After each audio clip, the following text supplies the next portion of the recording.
Hello, everyone.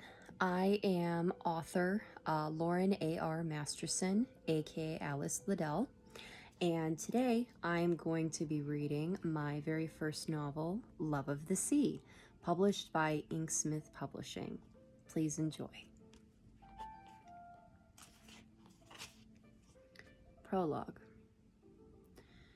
The candle sputtered as Pamela opened the worn tome. The pages were curling, and the painted illustrations were smudged from curious fingers. She settled into the overstuffed chair next to the fire grate. Come on, then, Pamela patted her knee. It's time for a story. Cormac trotted over and lay on the woven rug. His chubby feet tapped the floor as he swung his legs up and down. Tell me about the mermaids again, Pamela. She chuckled and held up the book. Already ahead of you, dear. Long ago, the gods brought us life to the world and all the creators in it. Poseidon wanted to show the gods that he was the best creator, and so he made mer people in his own image. The other gods were so impressed by Poseidon's works that they crowned him king of the gods. One god was jealous and felt that he could form something better, but no matter how hard he tried, his creatures all melted back to mud. This god was Cataramenos, the cursed one. Realizing that he could not beat Poseidon, he chose to steal his creation instead.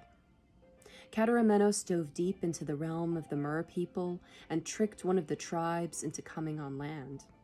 He coaxed them with the beauty of green trees and plentiful fauna to hunt.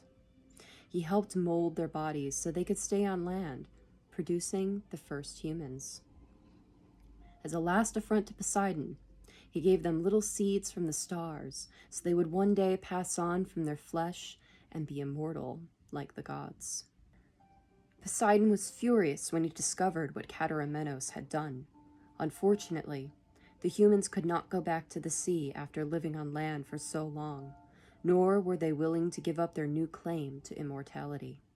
As punishment, Poseidon cut the humans off from the wellspring, rendering them blind and dumb to magic. The mer people wept for the loss of their kin, and soon the humans forgot about their former lives in the sea. For many years, the humans and the mers fought, as the humans were filled with the false superiority that Cataramenos had poisoned them with. They believed themselves to be equal to the gods, and that all the world was theirs for the taking. The land, the sea, the air, and all the things in it.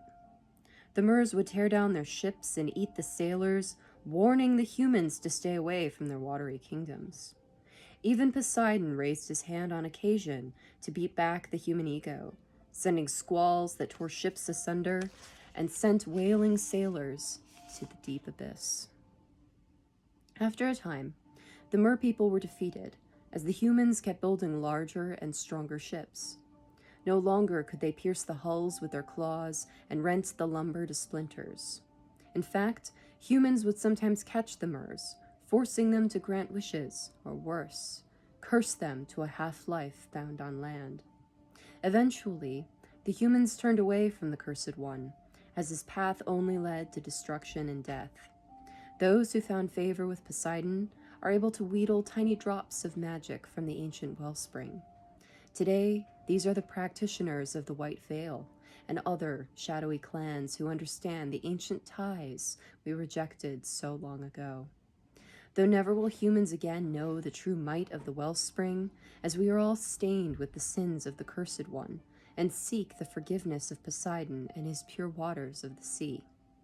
It is believed today that there are no mers left in the world, and if there are, that Poseidon has hidden them well. They say that if a human is able to shed his ego, relinquish his immortal soul, and enter the watery kingdoms in peace, that the curse will be broken, and humans and mers will be one people at peace once more.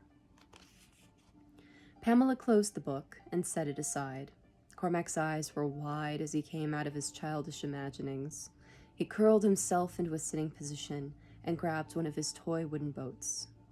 I shall find the mer people, he declared, waving the boat in the air. I will be a great sailor someday and be the very first to find them. Pamela ruffled his hair. I'm sure you'll find all sorts of kingdoms and peoples when you grow up, lad. Cormac scowled at her teasing words. She drew him up by the elbow. His body was heavy and showing the first signs of coltish adolescence. To bed with you, she sighed as she steered him to the great four-poster. You can have more adventures tomorrow. He clambered up onto the bed, and Pamela pulled up the heavy quilts. Cormac rolled his eyes up to her. Don't worry, Pamela. I promise I'll visit and write you letters. Pamela's eyebrows rose. What on earth are you talking about? No, under the sea, Cormac laughed. When I find the Murs, I'll still visit you and write every day. She smiled and kissed his forehead. Dream of your Murs, lad, but be careful they don't gobble you up. Cormac nodded, a yawn escaping his lips. Good night, Pamela. Good night, lad. Chapter 1. Beyond the safe harbor of Paradigm, far below the trade routes of ships, lay the ancient kingdom of Murs. The reefs glittered with glimpses of their shimmering scales, teasing sailors and dredging up the old stories. One such Mur was the fierce Azray, cloaked in crimson scales and scarlet hair. She lived in the reef just beyond the safe waters of Paradigm's fishing shoals. Her mentor and only companion, Ileana, the sea hag, drilled her above the rainbow of corals. She sought to mold Azray, the daughter of a great ruler, into the great hag she was destined to be. Their booming water pulses had sent all the fish into hiding and made the waters choppy for sailors above. Again! The sea hag whipped her comb, sending a small water pulse to smack Azray on the cheek. Azray beat her tail hard, her body growing weary. She used the glare of the high afternoon sun to reflect light off her scales and temporarily blind her opponent. When lit, she resembled a burning ember suspended in water. Azray waited until the sea hag flinched and darted her eyes away before performing the swift dive. Not enough power! Another water pulse smacked Azray, preventing her from completing the dive bomb. The sea hag shook her head. Let us break for food. You are clearly growing tired. The sea hag settled on a brain coral, waiting for crabs to scuttle within reach. Azray took deep breaths and slid her comb back into her hair. She flicked her tail as she lounged on a large sponge. The sea hag twirled her comb between her fingers. There are no second chances in Drom. She pointed the comb at Azray. Each move must be performed with precision. Errors on your part can mean death. Azray shook her head and snipped some brown seaweed with her claws. Yes, I know, Ileana. I am all that is left for Sulu. I cannot lose. We train every day. I am more than ready to take what is mine. Indeed. The sea hag shifted on the coral and settled her gaze on Azray. We cannot wait any longer. The time has come for you to reclaim your title. The water is becoming warmer again, Azray mused, allowing the tide to push her hand in the gentle current. The sea hag nodded. Yes, signaling the beginning of a new season. The season you are at last a grown Mur. We must find you a mate so you can return to Sulu. There is a small tribe not far from here, only a day's swim. I have already found a suitable mate. It is a matter of winning him. Azray rolled onto her stomach. The sea hag rubbed her forehead. Oh, my child, you have never even met another Mur. Azray snared a parrotfish with her claws, ignoring the sea hag's plea. I am certain. He is the one who will expand my wellspring tenfold. I cannot return to Sulu alone, and I need more than a common Mur to unlock my true magic. Not this sailor prince business again. The sea hag rolled her eyes. You must rule with a Mur at your side, or have you forgotten who you are? She drew herself up, glaring at the sea hag. Never. Cormac leaned over the railing, gripping onto the rigging. The afternoon sun warmed his tan face, and the cool, salty spray of the sea misted over his skin. A gull screamed overhead. He looked up and grinned. Anita was starting to meander toward the fishing buoys. He let go of the manila ropes and jogged back to the helm, turning her with ease. The waves swept the boat further out to sea before Cormac dropped anchor. King Dominic had scores of complaints from the sailors about Cormac being out at all hours with their fishing ships. As the crown prince, the sailors hardly had the ability to stop him, nor could they say no to his kind, though cheeky, requests to try his hand at fishing or finding a more advantageous shoal. The single-mast boat Anita was then built for his 18th birthday. Cormac clambered onto the railing again and plunged into the sapphire waves. The water was brisk, but it felt good on his sun-kissed skin. Cormac came up for air and slicked his hair out of his face. He dove again, heading toward one of the sandbars to look for seashells and other bits of oceanic treasure. A large clamshell was his prize this day. Cormac pushed off the ground, sand clouding around him as he surfaced for air. Something slipped from his grip, glittering as it fell toward the ocean floor.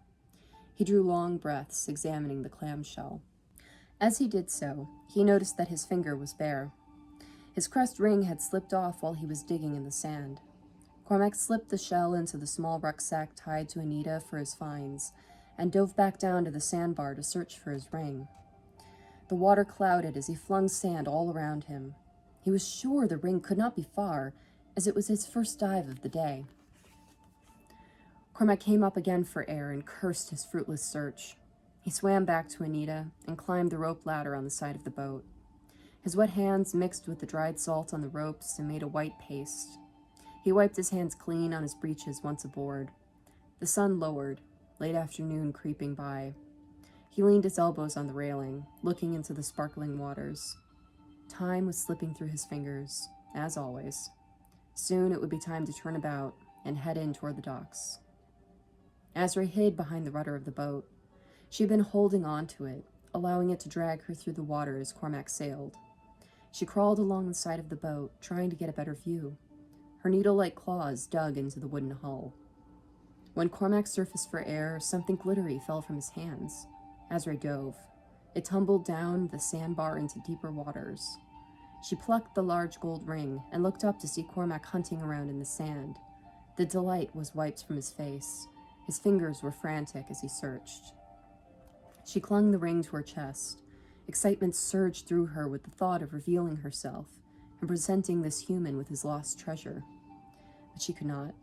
It was easy for a human to like a mermaid while in the sea, but eventually he would leave. Azra returned to huddle against the rudder, the ring safe in her fist. Finally, she had...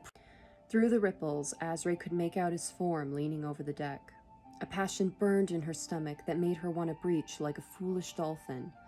But she steeled herself and held on to the boat, watching him from under the waves. The ring was hard, the gems scratching her palm as her grip tightened. A low thrum escaped her throat, and a nearby school of fish darted away. Soon, my sailor. Thank you so much for reading along with me. I hope you enjoyed Love of the Sea. It's available on Amazon in hardcover, softcover, and as an ebook. One of my current projects is I'm going to be converting this into an audiobook for your listening pleasure. Thank you so much. Bye-bye.